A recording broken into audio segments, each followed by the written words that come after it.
Welcome to this episode of the Lightkeepers podcast. Today we have a very special lightkeeper, one of these leaders that keep the world together at a highly uncertain time. Professor Dame Heather McGregor is a person that defies classification. She is a professor, she is a provost, she is a business leader, she also was a headhunter, a community leader, an investment banker, you name it. She has done so many things, and she has always a huge inspiration to me, to my family, to the people that work with her. And it's really a great honor to have her today with us. So today, I just wanted to to start, Heather, by asking you, who is Heather McGregor in your own words? Well, first of all, Heather McGregor is the name that I married. It's a great Scottish name, but I am actually a fake Scot. I married my surname 37 years ago, and I'm still on my first husband. I don't know who is more surprised about that, him or me, but his family left Scotland in 1863 and moved to Australia. Hmm. So I should say straight away that the name is very misleading, and but I love Scotland, and I consider myself an honorary Scot. The second thing I consider myself is a builder of relationships, and I consider that I build relationships for one purpose only, and that is to create opportunities for other people. And so that's my purpose. That's what I dedicate my life to doing. So, an honorary Scot who builds relationships to create opportunities for others. What an introduction! This is really fantastic, Heather, and that actually eases me into my next question, which is about the light that you keep. And you know, when we were looking at you and doing the research, and although I have known you for 10 years, but for this episode we've done a little bit of searching here and there. But it's always actually you emit all sorts of light. But as you said, helping people through careers, through financial literacy has been potentially the one beam of light that has been continuous from the moment you started the Taylor Bennett Foundation to help uh, ethnic minority graduates to get jobs, to the 30% Club, which was meant to help women to be on boards and senior positions, to the column that you wrote for the Financial Times that sort of democratized the financial knowledge and financial literacy. So my question is, was there a moment or a period in your life where you realize that this is your life, this is your purpose? It may not be happening at a certain moment in time, but if you could just take us through that when you realize, you know what, this is what I'm going to do. Well, I think there were two hinge moments, and in the careers literature, we call this a hinge moment. For me, one was when I was 13 years old, and somebody very clever, much cleverer than me, and much cleverer at explaining things than me, explained to me the inverse relationship between the rate of interest and the price of bonds. Now, that might not sound very exciting to you, but for me, that was an absolute wake up moment. And I knew then that my absolute passion was going to be for business and finance. And so that to me was that defining moment at 13 years old. And the second defining moment was when I moved back from Tokyo. So I've lived in lots of different countries around the world. And between 98 and 2000, I lived in Japan.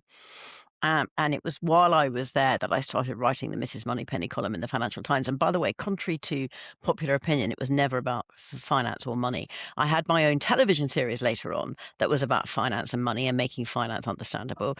But the Mrs. Moneypenny column was about the struggles of a working mother trying to balance a career, three small children, a golfaholic husband, and getting anything done.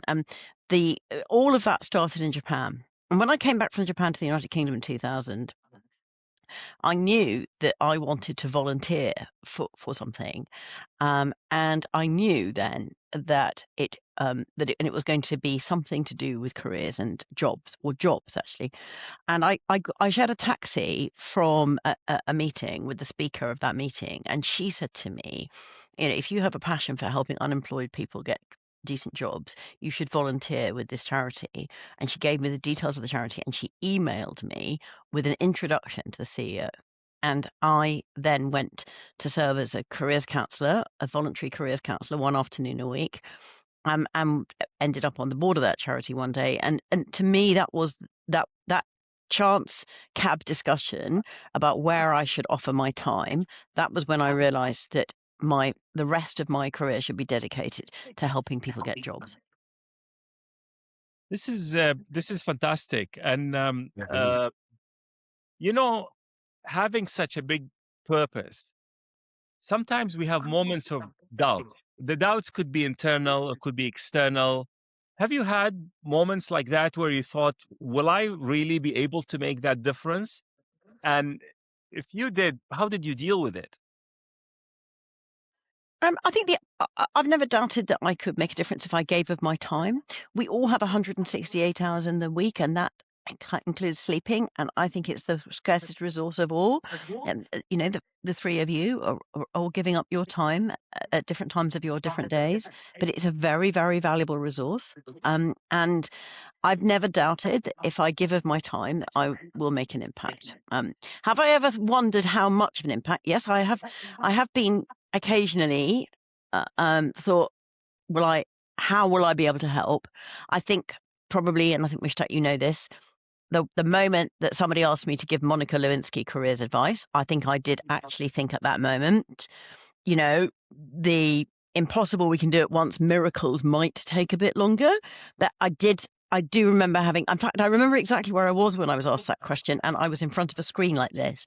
And my immediate reaction was to look in the bottom right-hand corner of my screen, whereas we all know the date and the time are, to see if it was April the 1st, because I thought it was a joke.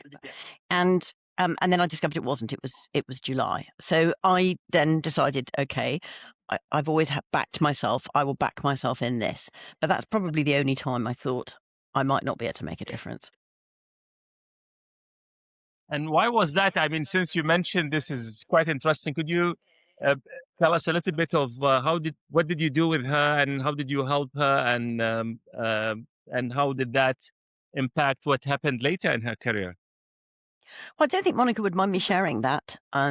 When she came and spoke to me in that summer, that she had just written a very powerful and moving article in Vanity Fair about shame, and I suggested to her that she invested her time in. This is after a long conversation of an hour and a half, by the way, and we looked at lots of things. But I did suggest to her that she should make a career out of speaking about it and publicly speaking about it, because she's so powerful, and her story is such a compelling one. When the Starr report came out, which was the report that Kenneth Starr, who was the investigator, for the people listening, who were born in this century, this was something that happened in the 1990s. And that report in America was the first time that you couldn't get access to it unless you had the access to the internet. So it was effectively the first sort of internet shaming in many ways. And she wrote so powerfully about this, and I suggested to her that she learn to talk about it, and she said she couldn't ever do that, and she's just doubted her ability to learn to speak. So I persuaded the person I knew to be the top speaking coach in the United Kingdom, who was at the time David Cameron's speaking coach, and David Cameron at the time was the Prime Minister, so it wasn't an easy person to track down. But I persuaded him that he wanted to give of his time to her, and I also persuaded him to charge her a year in arrears, because I had no doubt that she would be so successful she would be able to pay him one day. And then I got her a ticket back to the UK on my air miles and found her somewhere to stay, and that's how we managed it between us. And she's always been amazingly kind to me about that. Thank you very much for sharing that story, Heather. I would hand you over now to Yekemi to continue with the questions. thank you for sharing your story so far, Heather. I've been particularly intrigued about your work with the Taylor Bennet Foundation and the 30% Club. The foundation, because there's obviously that kind of heart that you have for helping people. And in this particular foundation, it was ethnic minority people that you helped to get jobs in communications and PR. When it comes to the 30% Club, again, that was your motivation and drive to help increase the number of women on boards, which are obviously two topics very close to my heart, ethnic minority and women. You didn't just advocate or, verbally support. You actually created structures to support these group of people. What made you decide that structures and frameworks were needed to achieve your goals rather than just voices? So I had become very interested in how relationships help to break down barriers, and my PhD thesis is written. It's written in the area of finance, but it's written in the area of relationships in finance. And in the 2000s, actually, to be quite specific, thinking about it, in 2007, somebody I knew became the vice chancellor of the University of East London. And the University of East London, for those who don't know, has got multiple campuses, but one of them is down on the River Thames, right on the banks of the River Thames, on the North Bank, overlooking across the water London City Airport and Canary Wharf. And I went to visit him, and he stood outside the business school with me, and he said, "No, people from here don't get jobs over there." And I thought about that, and it really challenged me. Why don't people from there get jobs in Canary Wharf? And at the time, 17,000 of the 20,000, and I don't think it's much different now, of the students at the University of East London were of ethnic minority. And this is very disproportionate, and also at the time, by the way, this is so back in 2007, 15% of the workforce in the UK was ethnic minority, but those when that was not the representative proportion at the top of the tree. And what was happening was students at the University of London were getting a job in Tesco to help pay their way through university, and then they were still working at Tesco after they graduated. So it was a complete waste of time and money, as far as I could see at the time, if they weren't able to access the jobs that they had, in theory, studied for and attained. And it wasn't the lack of quality of the teaching or anything. It was just a simple lack of opportunity to, and it wasn't capability. It wasn't anything like that. And I decided to, I don't know whether it was this is probably, a moment of hubris or something. I thought I could make a difference to a whole university. But I designed a program and funded a program that was a 12-week program, and they came on that program and they learnt new skills, and more importantly, they made new relationships. And we took them because, people go and do work experience for maybe 6 weeks making coffee somewhere, and you might make some relationships then. But if you do a 12-week program of curated visits where you meet people, have meaningful interactions with people all over London, you're going to make a lot more social capital that way. So I designed this program to give them both human capital, skills capital, and social capital, and funded it myself. And the pilot was a bit of a disaster, because people came and then they stopped coming and then they came back again. And I was like, well, this is free. Why are you not coming for the 12 weeks? And it was also because, I've got to do childcare for my family, or I've got to take over the corner shop while my father is in hospital, or, I realized that you couldn't actually give people something for free. You had to actually pay them. And so then I went out and raised the money to give them all a salary while they were doing it. And that made a terrific difference to the attendance and participation. And after a couple of years, we opened it out beyond the University of East London. And this is, as you probably will have seen, this is a charity that continues to thrive many years later, nearly 20 years later. And it is very well supported now by different companies, and continues to make a massive impact. I'm not a trustee. I give it money, and that's the main thing I do. Yeah. Fantastic. You understanding that relationship between why people were not grabbing something that was free, seeing what that gap was and going out and actually closing that gap is very inspirational. And it's exactly what we love to talk about as light keepers. When it comes to your career, you've reinvented yourself quite a few times. You've talked about your kind of finance background as a banker, entrepreneur, academic, executive dean, trustee, so many things that you've done. And people tend to try to consolidate as they kind of go on in their career, but it sounds like you found a way to extend your passion in so many areas, and as a result have impact in so many different sectors of society. How do you find that relationship between your purpose and feeling comfortable? Because when you change and move and reinvent yourself, I suppose you move out of your comfort zone and there can be a bit of discomfort. What's that relationship for you between your purpose that which you said at the start of our conversation, which is to create opportunities for people, and the discomfort that might come with reinventing yourself and, I guess, moving that passion along? Well, I wouldn't say it's discomfort. It's abject panic. The things that when you go and do something completely new that you don't want to do.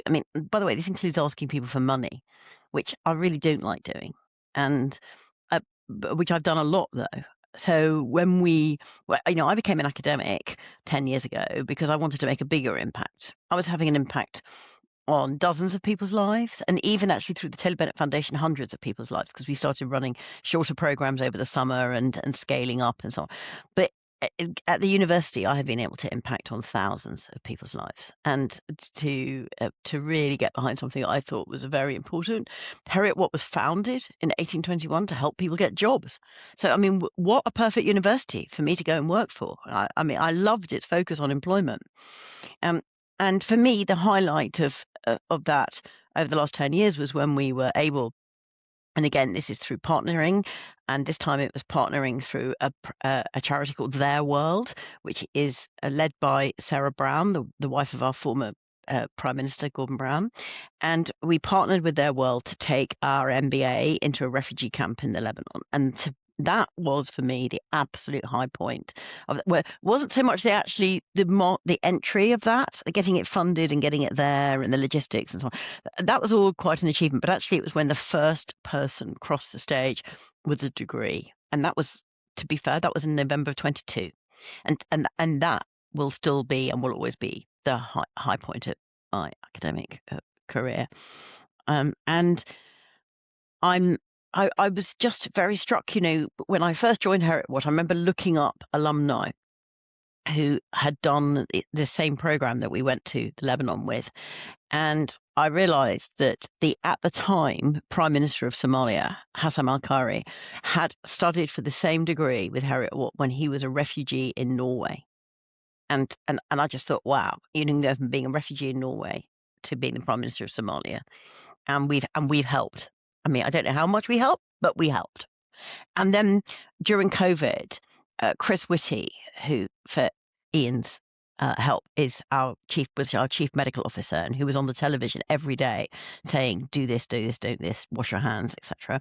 So he also has an MBA from Heriot-Watt, and we have helped him in his career. These are amazing people. So if we can make a difference in these people's lives, then I definitely want some of that. I want to be helping with some of that. And I haven't felt uncomfortable, but I have felt panic when I've thought I stand between something happening and something not happening, and it will make a big difference, and it might not happen because I might get this wrong. And so, so the asking for money bit is the bit that I find the most difficult. Mm. And you have succeeded in just being such an instrument in so many people's lives. And I love the stories that you've shared around how education, opportunity has taken someone from where they were to somewhere that would have been unlikely, on paper. So how do you take care of yourself though, Heather? You do so much, you give so much, and I can hear the energy and enthusiasm and passion in what you do. How do you look after yourself and make sure that you're getting filled up and that you are well and looked after? Well, as people who can actually see this as opposed to just listening to it will see, I don't look after myself that well because I have a body mass index of 37 and a lot of lines on my face that I've never had time to go and put an injection into. So I clearly have absolutely not taken care of myself. But I don't think I've sacrificed myself on the altar of helping others at all. I think I have just lacked the discipline, frankly, to be really organised. I do make a bit more effort these days. I'm 64. I want to be able to work till I'm 70 and to be able to make a difference until I'm 70. And so I am now making a bit more effort to make sure I don't lose muscle tone and I get enough sleep and so on. I still don't have time, I'm afraid, to go and put an injection in my wrinkles. Thank you so much, Heather. Ian, over to you. I'm focusing in on the beautiful name Heather. We talked about just the McGregor, but may I focus on Heather itself, the name Heather, and how I feel it relates so much to your journey. For me, Heather is about charm and good luck and good fortune, and it just so naturally spreads, obviously so connected to the character of Scotland itself, the word itself, and what it means. It naturally spreads through the countryside and it spreads out into the world. So it's not only reserved to Scotland. So Heather is found all over the world, as you all know. For the listener that may be here still with us, and I hope someone is still listening. You've made it this far, this fifth person in the conversation here. I wonder if we could speak to that person and really imagine and think of them as listening and looking for a bit of hope, which I think you exemplify. I think you, that's been the hallmark of what you do, what you stand for. It's about instilling hope in people.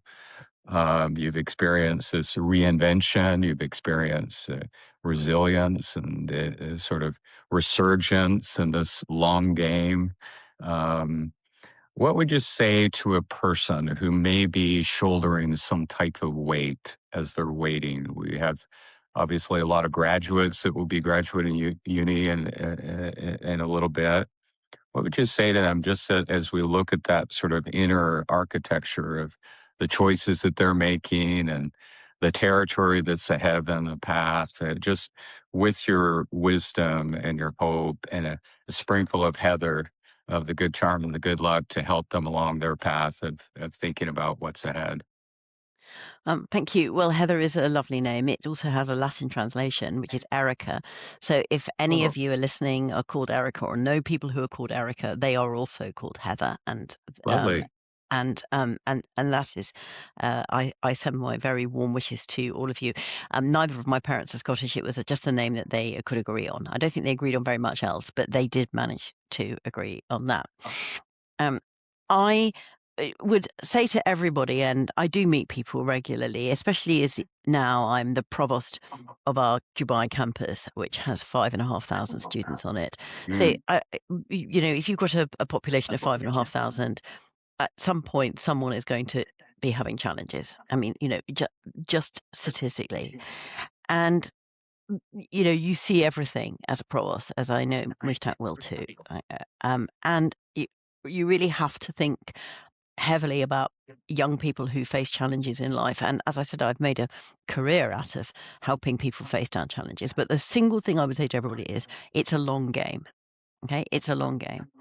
If you had said to me when I was leaving university and graduating college that I would end up leading a campus of 6,000 souls in Dubai one day, I would never, let alone that I would be having a title given to me by the king and all the rest of it. I would never have believed you. But you won't make decisions now that affect the rest of your life. You can do it bit by bit by bit. If you're being born now into a country with a strong healthcare community, and the US would count, the UK would count, Malaysia would count, these are all places where they've got good doctors, good hospitals, and you will live to be 100. If you're graduating college now and you live in a country with good healthcare, you will live to be 100. So if you're already 20, you've probably got 80 years of life left in you. And it's a long game, and you will be working until you are 70, at least, probably, just because you will need to be at, you're going to be not working for a long time after that. So it's important to be in that position. Therefore, it's a long game, and you don't have to get it all right straight away. You can afford to make mistakes.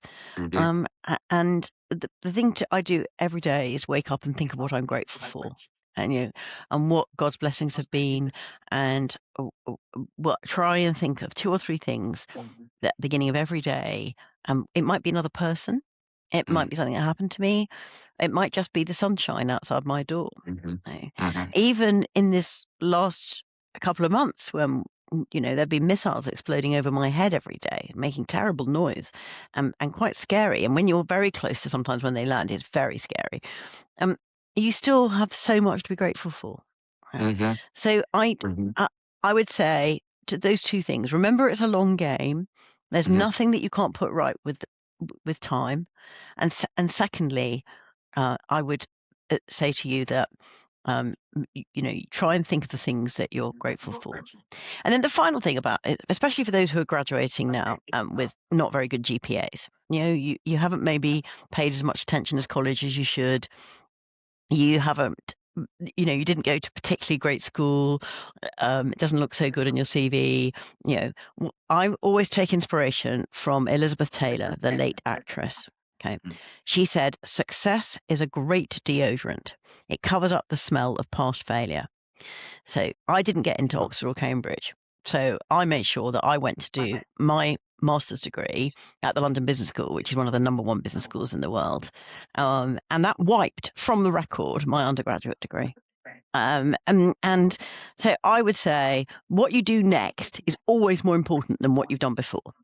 And you should just focus on, success is something that will arrive. And when it does, it will cover up anything that went before. That's so beautifully put. Thank you so much. It's just so motivating.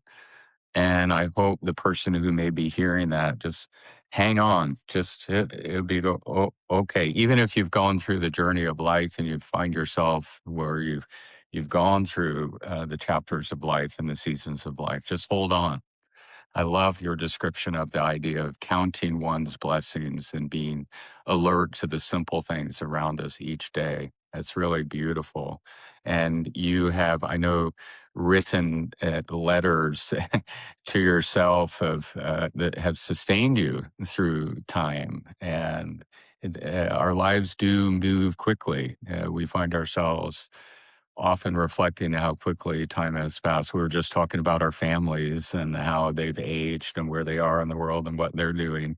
As you think about that letter that you wrote to yourself, um, how does that motivate you still? How does that keep you going? I think it relates to what you just said, very Mm. much so.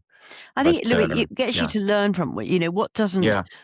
what doesn't finish you makes you Hmm. stronger. And Hmm. I've looked back, over that. Writing that letter was a commission. It was a commission from that newspaper, and it forced me to look back over my life Hmm. and Hmm. think what would I tell myself to do differently if I'd had my time again.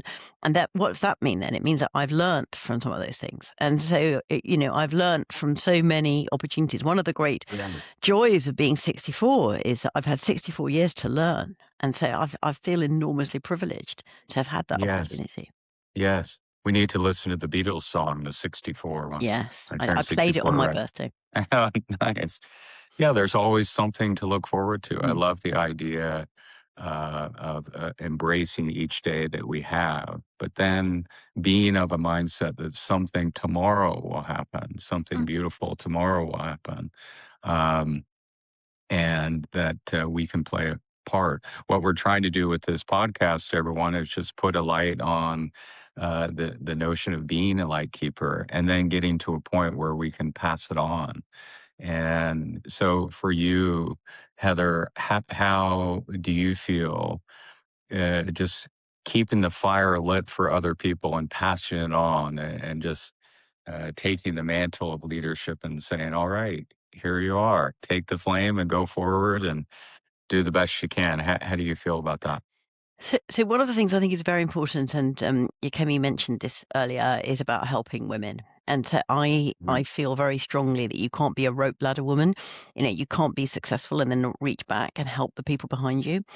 And I have always tried to support women and support women in their careers, and actually, especially in a university context, where women are typically caregivers as well as working and building careers, and so you need to encourage. And so I've tried to encourage and inspire people along the way, and Yeah. that is how I am trying to make sure that the next generation also reach back themselves and help women. And as I wrote a book called Careers Advice for Ambitious Women, and the very last page quotes Madeleine Albright, the late Madeleine Albright, who said that there's a special place in hell for women who don't help other women. And that is what I feel we need to do. That is how I hope that my legacy will be all the women that I have helped reach back and help another generation. Yeah, that's so powerful. Wow. We often talk about International Women's Day, and we rightfully celebrate it and focus in on it on March 7th and the activities around this. But this is a daily, Yes, I was going to say I celebrate yeah, International Women's Day every day. yeah, And every that's why day. I And don't worry too yeah, much about it in March, because I get out of bed every day. To me, yeah, is International Women's Day. yeah, exactly. And that's great. Just very inspirational. You were talking about GPAs and GPA. Sometimes I tell students that GPA, yes, I appreciate your ambition of working hard, but remember, for GPA, it means the good person attitude. That's the GPA that's most important, is the good person It attitude. So just definitely is. be a good person and then focus on the other part. But you're just a real inspiration. Thanks for taking time with us. Wishna. Heather, thank you very much for all this wisdom and very interesting stories that you've shared. I have one last question to ask, and I know you spoke earlier about the advice to the graduating class, but if you had the opportunity to spark one idea in the minds of the young people, or even in the mind of one young person, one idea, what would that be? It would be always to remember to thank the people who have helped and supported you. Mm. So take the time, 168 hours in the week, including sleeping, use some of that very scarce resource to thank the people who have helped you. And if you do nothing but that, if you remember nothing but that for the rest of your life, it will serve you incredibly well. That's really great. And on that note, Heather, I want to thank you on behalf of myself, my family, my colleagues, and also Ian and Yakemi for spending the time with us. Thank you very much. Thank you.